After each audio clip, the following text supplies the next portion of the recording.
Hey everybody, Ryan here at eTrailer. Today on our 2023 Chevy Equinox, we're going to be showing you how to install the Roadmaster Custom Fit stoplight switch kit. But before we get into that, why don't we take a minute, talk about it, and help you understand where this part would come into play. The stoplight switch is a part that isn't always required, but sometimes it's definitely a good idea to use it, and it's really just going to depend on what supplemental braking system you have. And right off the top of my head, there's two that I can think of that would benefit from using a stoplight switch. One of them is the Roadmaster Invisibrake, and the other is the Stay and Play Duo that's made by Demco, and that's actually the braking system that we have on our vehicle today. So essentially, what that stoplight switch is going to do is provide feedback or information to the braking system, letting it know when the brake pedal is actually getting pushed down. So what'll happen when you're in the motorhome and you hit the brake pedal will move down. You know, it'll apply the brakes in the Equinox. When that happens, that brake light switch will send power out to the indicator lights from the braking system. Those indicator lights are going to let you know, when they illuminate up that, hey, the brake pedal is indeed being pushed down and the system is operating as it should. In some cases, like with the Stay and Play Duo, you don't absolutely have to use a switch. You can wire it up differently to where the indicator light will still turn on. The problem is when you set it up like that, though, is that indicator light's only going to come on when the system is sending power out.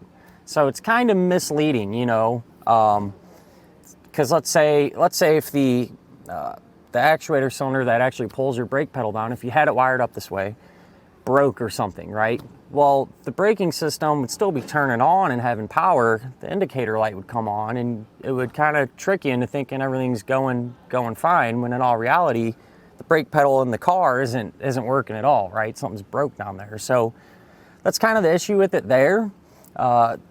Having the stoplight switch is going to give you accurate information. So it's only going to illuminate that indicator light if the brake pedal in the car here is actually being pushed down. Other than that, not really a whole lot to it. Hopefully, how I explained it makes sense. Sometimes these are a little tricky to kind of get the point across, but if I had to summarize, if you're using a Stay and Play Duo supplemental braking system or a Roadmaster Invisibrake, pick up the stoplight switch kit. Just kind of the right way to do things.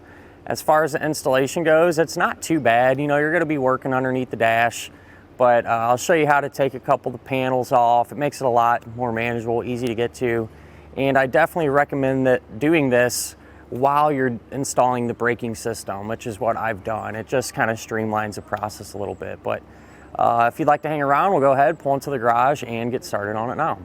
To begin our installation for our stoplight switch, we're going to be working underneath the driver's side dashboard area.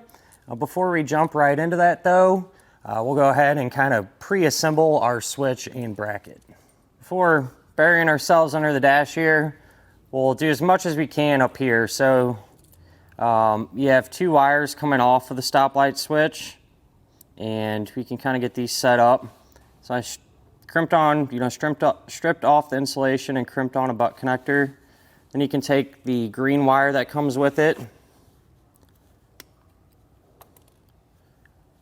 We'll strip that back.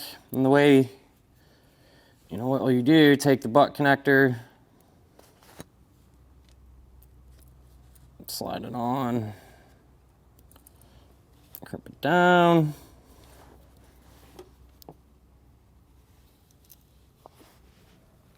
and hook it up like that. And then you're going to have hardware here that you can remove, and we can get our bracket loosely installed. If you remove the nut and star washer, you can then push this through the bracket. And I like to kind of go about halfway. We'll just loosely snug that down, and now we can get under the dash.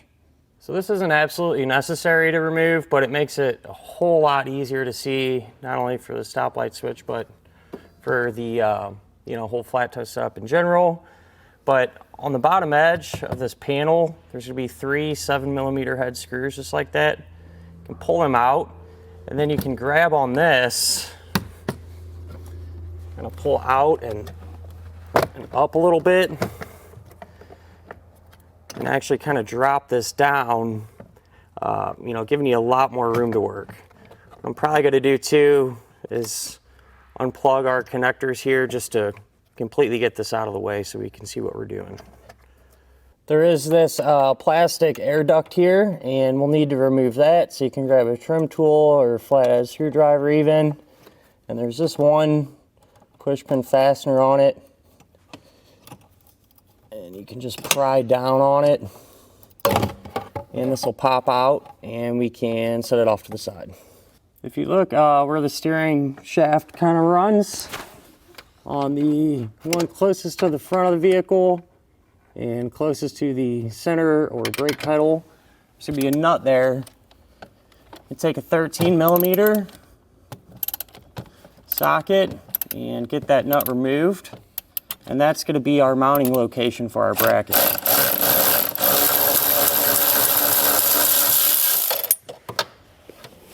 Slid our bracket over the stud and tighten the nut back down.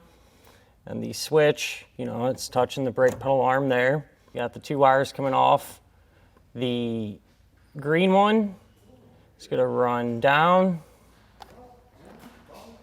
and that green one is going to get connected to the red wire from our indicator light.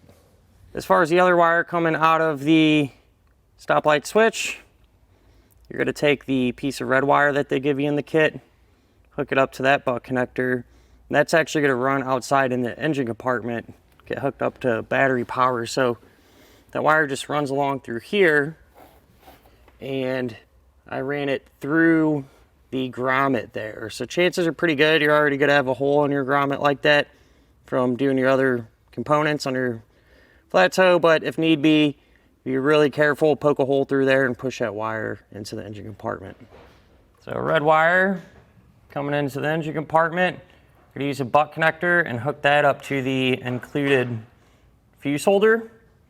You know, you can crimp on a ring terminal and set it up on the battery post there. And then now that everything's hooked up, you can come back with the 10-amp fuse and put that in place. And that'll finish up our look at and our installation of the Roadmaster stoplight switch kit on our 2023 Chevrolet Equinox.